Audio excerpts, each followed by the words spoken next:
ഞാൻ digital marketing ഫീൽഡിലേക്ക് വരാൻ നോക്കുമ്പോഴാണ് ഞാൻ ടെക്കോറസിൻ്റെ ആഡ് കാണുന്നത്. അങ്ങനെ ഞാൻ അവിടെ വിളിച്ച് സംസാരിച്ചു. എനിക്ക് അവിടുത്തെ ഫീച്ചേഴ്സും ക്ലാസ് എടുക്കുന്ന രീതിയൊക്കെ ഇഷ്ടപ്പെട്ടിട്ടാണ് ഞാൻ ടെക്കോറസിലേക്ക് എത്തുന്നത്. അവിടെ ക്ലാസ് എടുക്കുന്നത് ലൈവ് പ്രൊജക്ട്സിലൂടെ എക്സ്പേർട്ടായിട്ടുള്ള ട്യൂട്ടേഴ്സാണ് നമ്മളെ പഠിപ്പിക്കുന്നതും കാര്യങ്ങളൊക്കെ.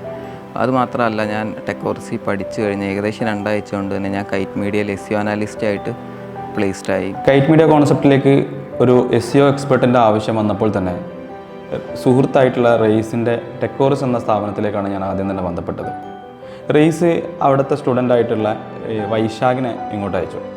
അപ്പോൾ നമ്മൾ കൂടുതൽ ഇൻ്റർവ്യൂകളൊന്നും ചെയ്തിട്ടില്ല, കാരണം ടെക്കോറസ് ആയതുകൊണ്ട് തന്നെ നമുക്കൊരു മിനിമം ഗ്യാരണ്ടി നമുക്ക് ഫീൽ ചെയ്തിട്ടുണ്ടായിരുന്നു. പക്ഷേ വൈശാഖ് ഇവിടെ എത്തുകയും നമ്മൾ തുടക്കത്തിൽ തന്നെ കുറച്ച് ടാസ്കുകൾ വൈശാഖിന് കൊടുക്കുകയുണ്ടായി. പക്ഷേ വളരെ ആദ്യത്തെ മാസത്തിൽ തന്നെ വൈശാഖ് അതിൻ്റെ റിസൾട്ട് നമുക്ക് കാണിച്ചു തന്നപ്പം ഈ ടെക്കോറസ് എന്ന സ്ഥാപനത്തിലുള്ള സ്റ്റുഡൻസിൽ നമുക്കൊരു ട്രസ്റ്റ് ബിൽഡ് ചെയ്തു എന്നുള്ളതാണ്.